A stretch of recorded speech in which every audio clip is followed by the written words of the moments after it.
Hello friends, defensive investments channel पर आपका स्वागत है। क्या आपको कोविड के वो लॉकडाउन के दिन याद है?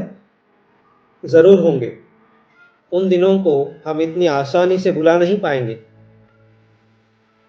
स्टॉक मार्केट के नज़रियों से अगर देखा जाए तो उन दिनों एक अनूठी बात घटी थी। लोगों के पास उन दिनों काफ़ी सारा खाली वक्त था और इसी समय बहुत सारे लोग स्टॉक मार्केट की तरफ आकर्षित हुए। उनको लगा कि घर बैठे ट्रेडिंग करेंगे और पैसे कमाएंगे, और इसी सोच के साथ लोगों ने फ्यूचर एंड ऑप्शंस में ट्रेडिंग करना शुरू किया। और उसी समय से एफ&ओ ट्रेडिंग का ये माहौल शुरू हो गया और ये रुकने का नाम नहीं ले रहा है। आज ये हाल है कि एक दूसरे को देखकर देखा देखी में बहुत से लोग एफ&ओ में लगे हुए हैं। दिन ब दिन ये चलन आग की तरह बढ़ता जा रहा है। एफ&ओ ट्रेडर्स का एक झुंड सा बन गया है। आजकल जो देखो वो मोबाइल पर ऑप्शंस ट्रेडिंग कर रहा है। टेक्नोलॉजी ने ट्रेड करना आसान बना दिया है। एक उंगली से स्वाइप करके लोग ट्रेड डाल रहे हैं। इनमें ज़्यादातर इन्वेस्टर्स यंग हैं और उन्हें यह लगता है कि ऑप्शन से झटपट पैसे कमा सकते हैं और अमीर बन सकते हैं। लेकिन सवाल ये है कि क्या वाकई में फ्यूचर एंड ऑप्शंस ट्रेडिंग करके आप पैसे कमा सकते हैं? तो इसका जवाब ना है। ट्रेडिंग का ये बढ़ता हुआ चलन देखकर 2023 में सेबी ने एक रिसर्च की। इस रिसर्च में उन्होंने ये स्टडी किया कि रिटेल इन्वेस्टर्स एफ&ओ ट्रेडिंग से कितने पैसे कमाते हैं, और ये रिपोर्ट काफ़ी डरावनी थी। इस रिपोर्ट में सेबी ने ये पाया कि FY 2019 में एफ&ओ ट्रेडर्स की संख्या 7 लाख थी, जो FY 22 में बढ़कर 45 लाख हो गई, यानी कि 3 साल में 6 गुना से ज़्यादा की बढ़ोतरी। और इन एफ&ओ ट्रेडर्स में 75% ट्रेडर्स 20 से 40 के उम्र के हैं, यानी कि नौजवानों का रुझान एफ&ओ ट्रेडिंग की तरफ बढ़ रहा है। रिसर्च में सेबी ने यह पाया कि 90% लोग एफ&ओ ट्रेडिंग में नुकसान करते हैं, और जो थोड़े बहुत मुनाफा कमाते हैं वो मुनाफा भी इतना नहीं है कि उससे कोई अमीर बन जाए। सेबी भारत की एक सम्मानित संस्था है।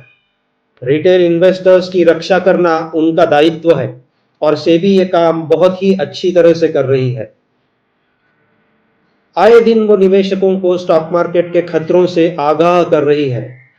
सेबी की यह रिपोर्ट निकले अब 1 साल से ज्यादा का समय हो गया है, लेकिन इस चेतावनी के बाद भी यंग ट्रेडर्स डरे नहीं हैं।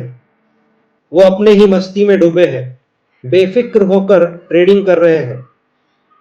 इस रिपोर्ट के बावजूद एफ&ओ ट्रेडिंग में लगातार बढ़ोतरी हो रही है। रिटेल ट्रेडर्स में एफ&ओ का इतना ज्यादा क्रेज है कि लोग लोन लेकर ट्रेडिंग कर रहे हैं। ऐसा भी देखने को आया है कि एफ&ओ ट्रेडिंग में नुकसान होने की वजह से बहुत से ट्रेडर्स को अपना घर बेचना पड़ा। परिस्थिति हद से आगे निकल जा चुकी है। लोगों के दिमाग पर एफ&ओ का भूत सवार है। एफ&ओ ट्रेडिंग में लोगों को अपने मायाजाल में फंसा लिया है। ये यूफोरिया, ये पागलपन देखकर सेबी चौकन्ना हो गई है। सेबी को ये लगने लगा है कि एफ&ओ ट्रेडिंग में स्पेकुलेशन यानी सट्टा हद से ज्यादा बढ़ गया है, और इससे रिटेल इन्वेस्टर्स को नुकसान होने की आशंका बढ़ती जा रही है।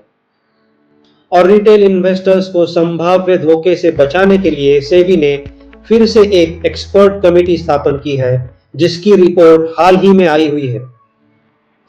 इस रिपोर्ट में यह पाया गया है कि टोटल ट्रेडिंग टर्नओवर FY 18 में 210 लाख करोड़ रुपए था, जो FY 24 में बढ़कर 500 लाख करोड़ हो गया है। एफ&ओ ट्रेडिंग करने वाले रिटेल ट्रेडर्स की संख्या FY 23 में 65 लाख थी, जो FY 24 में बढ़कर 96 लाख हो गई है।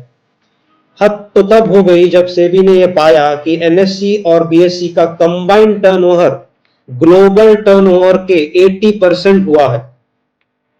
दरअसल फ्यूचर ऑप्शंस का मुख्य उद्देश्य पोर्टफोलियो को हेजिंग करने के लिए है, लेकिन लोग इसे सट्टे के रूप में इस्तेमाल कर रहे हैं और इसी वजह से सेबी ने रिटेल इन्वेस्टर्स के हित में काफी सारे कदम उठाए हैं ताकि लोग एफ&ओ ट्रेडिंग ना करें और होने वाले नुकसान से बचें।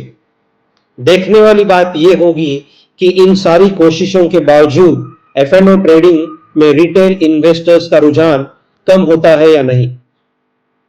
फ्यूचर एंड ऑप्शंस ट्रेडिंग एक आग है, इससे खेलोगे तो जल जाओगे और सेबी भी बार बार आपको यही समझाने की कोशिश कर रही है।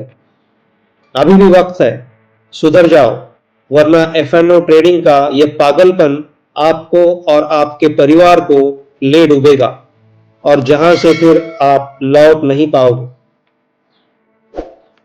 Thanks for watching this video. See you soon in next video.